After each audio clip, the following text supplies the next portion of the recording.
अस्सलाम वालेकुम। Welcome back to our channel side. Special CSS 2023 का जो है हिस्ट्री ऑफ यूएसए के एमसीक्यू डिस्कस कर लेते हैं, जो 17 अक्टूबर का पेपर हुआ। तो चलिए शुरू करते हैं। In his first voyage to the new world, Christopher Columbus first landed in dash. Right answer is C, Bahamas. अब बहामास कहाँ पे है, कौन सी लोकेशन पे, मैंने मैप्स ऐड कर लिए हैं। ये अगर आप देखें, ये वाली जगह है। ये देखिए, इसको मैंने थोड़ा सा बड़ा करके दोबारा पे यहाँ पे किया। ये वाले जो आइलैंड है ना, छोटे छोटे से, ये नॉर्थ अमेरिका से पहले, मतलब कि इसको जगह मिली थी यहाँ पे, मतलब कि अमेरिका में ही नहीं पहुंचा था, यहाँ तक पहुंचा था। कब पहुंचा था? 1492 में। ठीक है, जिसको आजकल हम कोलंबस और जो है ना, which is now Bahamas, पहले क्या, Columbus his ships landed on this island. Native Lucan people कार्ल जो है ना वहां पे रहते थे तब, तो वहां पे ये पहुंचा था, ये इस वाली जगह पे। ठीक है, आजकल इसको बहामास कहते हैं। George Washington become president in dash. Right answer 1789। और एग्जैक्ट डेट क्या है? April 30, 1789। और ये जॉर्ज वाशिंगटन की picture. The declaration of independence was written by whom. तो इसका राइट आंसर है बी, थॉमस जेफरसन। ये है डिक्लेरेशन ऑफ इंडिपेंडेंस। इसमें बिल ऑफ राइट्स और ये सारा कुछ है ना, ये इसमें एडिट है, और ये थॉमस जेफरसन है। The American national anthem was composed by whom. Right answer is A, Francis Scott Key. ये है national anthem of USA. O say can you see by the dawn of early light, ये सारा आप जो है ना वो देख लेते हैं। Before civil war the principal crop of the south was dash. Right answer is B, cotton. जो साउथ में था वो क्योंकि स्लेव्स थे, तो कॉटन जो है वो आसानी से वो ग्रो कर पा रहे थे। और जो नॉर्थ में था उस टाइम पे, वो इंडस्ट्रियलाइजेशन की तरफ थे काफी। तो साउथ में जो था सिविल वॉर से पहले, कॉटन था। What revolution in Europe was influenced by most directly by the American Revolution? Right answer is B, French Revolution.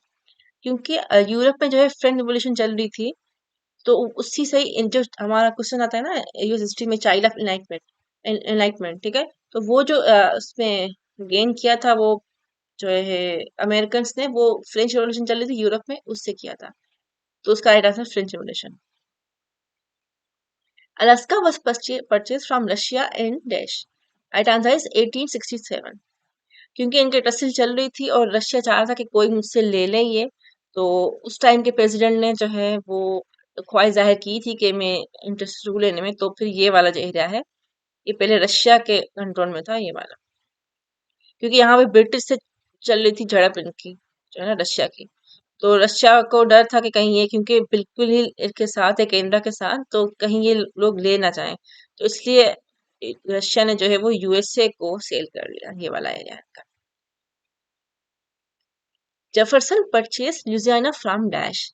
Right answer is C, France.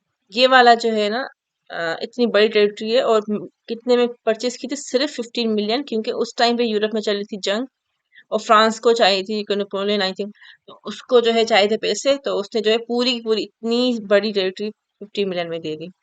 और इससे जो है यूएसए की जो है पूरी टेरिटरी डबल हो गई, मतलब कि पहले इतना वाला एरिया था, उसके बाद इतना आ गया, तो इतनी ज्यादा हो गई। The first capital of United states was dash. Right answer is A, New York city. अच्छा, क्यों चेंज किया था? द रीजन इज, क्योंकि देखो न्यूयॉर्क ना ये नॉर्थ वाले एरिया में था पहले, और क्योंकि नॉर्थ में जो है वो स्लेवरी नहीं थी और साउथ में थी, तो इस वजह से उनकी जैसे हमेशा चलती रहती थी। तो उनको जो है सेटिस्फाई करने के लिए, उनको पीस करने के लिए, कि जो है सिर्फ नॉर्थ में जो है वो नहीं है डोमिनेंस, मतलब कैपिटल सिटी की, तो इसलिए जो है उन्होंने जो है यहाँ से यहाँ तक शिफ्ट कर लिया, ताकि जो है वो बैलेंस अप्रोच रहे। ओके, बाद में वॉशिंगटन कर दिया था। In 1836, Texas declared its independence from dash. Right answer is A, Mexico. ये वाला एरिया है, ये पहले था मेक्सिको वालों का। लेकिन जो है क्योंकि यूएस वाले यहाँ से यहाँ पे आके रहने लग गए थे, तो उस वजह से इतने ज्यादा लोग हो गए थे कि जो है इनके, इतने मेक्सिको के कम लोग थे, और इनके जो है अमेरिका के ज्यादा लोग थे।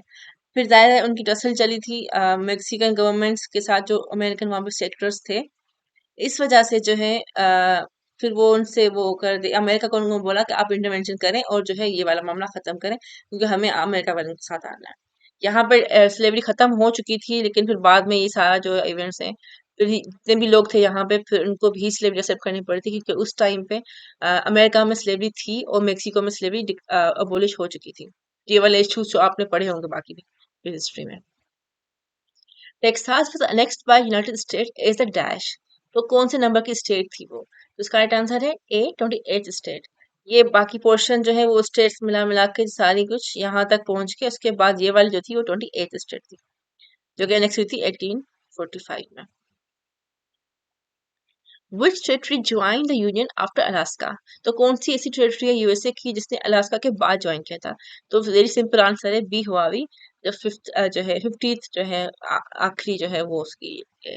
ये वाली जो यहाँ पे मैप में मैंने ऐड कर लिया, लेकिन ये वाली यहाँ पे नहीं है, ये इस साइड पे है, मतलब कि पैसिफिक ओशन के अंदर। तो इस वाले में दिख नहीं रहेगा मैप में यूएसए की, तो जैसे वो उस साइड पे होगी। यहाँ पे मैंने थोड़ा सा उसको मेंशन कर दिया, यहाँ पे है ये अलास्का है, ये वाली जो कनाडा के साथ है, और बाकी जो स्टेट्स है वो ये वाली है। Who is known as the father of constitution? तो राइट आंसर इसका है C James Madison. The concept of separation of power in US constitution was taken from whom? इसका राइट आंसर है ए मोन्टिस इसकी क्योंकि ये वही सेम चीज है कि चाइल्ड अलाइनमेंट के हिसाब के बाद ही इनके पास ये इतना वो आया था कि जो है वो हमें सेपरेशन ऑफ पावर करना है, हमें अपना जो है कॉन्स्टिट्यूशन यूरोप वालों से, मतलब कि ब्रिटिश वालों से नहीं मिलाना है, ताकि हम लोग के पास राइट्स हर एरिया के पास रहें, ताकि हर स्ट्रॉन्ग मतलब के इदारा हमारा हर स्ट्रॉन्ग रहे। Watergate scandal came to light in dash? तो इसका राइट आंसर है ए 1972। ये रिचर्ड निक्सन वाला केस है। इसमें क्या हुआ था, ये इलीगल वायर ट्रैपिंग वाला जो इश्यू था ना, जिसके बाद जो है डेमोक्रेटिक्स पे और डेमोक्रेसी पे जो है ना, वो काफी लोगों का भरोसा उठ गया था इस इश्यू के बाद। Which amendment to the constitution limited presidents to a maximum of 2 terms in the office? तो इसका राइट आंसर है ए 22nd। ये क्यों हुआ था? क्योंकि थॉमस जेफरसन नहीं, फ्रैंकलिन डी डी रूजवेल्ट जो थे, वो 4 बार प्रेसिडेंट बने थे। उससे पहले उनके कॉन्स्टिट्यूशन में ये नहीं था कि कितना प्रेसिडेंट एक बन सकता है, तो इस वजह से जो है वो लगातार जो है ना 4 बार प्रेसिडेंट बने थे, मतलब कि फॉर 16 years ऑलमोस्ट। तो इस वजह से उसके बाद ही अमेंडमेंट आई थी कि एक प्रेसिडेंट, मतलब वो 2 बार ही प्रेसिडेंट बन सकता है, उससे ज्यादा नहीं बन सकता। The United States entered World War I in dash? Right answer is B 1917। क्योंकि वो उन पे अटैक हुआ था जो उनके स्पेसशिप्स पे, तो उसके बाद ही एंटर की थी। पहले वो न्यूट्रल थे, नहीं ज्वाइन करना चाह रहे थे। The League of Nation was effectively dissolved in dash? Right answer is B April 1946। क्योंकि लीग ऑफ नेशन बनी ही इसलिए थी कि वर्ल्ड वार को रोक सके, लेकिन वो फेल हो गई थी, क्योंकि जर्मनी और बाकी कंट्रीज को जो है वो नहीं ज्वाइन करवाया था, इवन यूएसए ने भी नहीं ज्वाइन किया था। तो इस वजह से जो है लीग ऑफ नेशन फेल हो गई थी, तो फिर वो डिसॉल्व हो गई थी जब वर्ल्ड वार शुरू हो गई थी। खत्म होने के बाद भी, मतलब कि डिसॉल्व हो गई थी। ये 1946 में तो खत्म हो चुकी थी world war 2। Attack on Pearl Harbor took place in dash? इसका राइट आंसर है पी 1941। तो इसका क्या केस है कि जापान ने जो है वो इन्वेट किया था हुआवी में। हुआवी वाला एरिया मैंने पहले बताया आपको कि यूएसए वाला एरिया है, लेकिन यहाँ पे है, मतलब कि ये वाला है, ये देखिए यूएसए का मैप खत्म हो रहा है, उसके बाद यहाँ पे इस वाले एरिया, तो जापान के और यूएसए के बीच में ही है। जापान ने अटैक किया था, उसके बाद जो है ना ये सारा टसल हुआ था, और इसके बाद ही जो है ना यूएसए ने वर्ल्ड वॉर 2 में एंटर किया था, वरना वो पहले भी वैसे भी न्यूट्रल था ये, क्योंकि यहाँ पे उसने जापान ने अटैक किया था यूएसए की जगह पे, तो इस वजह से जो है फिर यूएसए को जाहिर है एंटर होना पड़ा जापान में। फिर उन्होंने वो बॉम्ब भी जो थ्रो किए थे हिरोशिमा और नागासाकी पे, तो ये वाले सेम केसेस हैं। Diplomatic relation between United states and the people of Republic of China were established in dash? इसका राइट आंसर है ए 1979। पहले नहीं हो रहे थे, यूएसए नहीं माना था, क्योंकि यहाँ पे जो ताइवान है उससे वो पहले चाइना कहलाता था, तो ये वाला जो एरिया है यूएसए ने नहीं माना।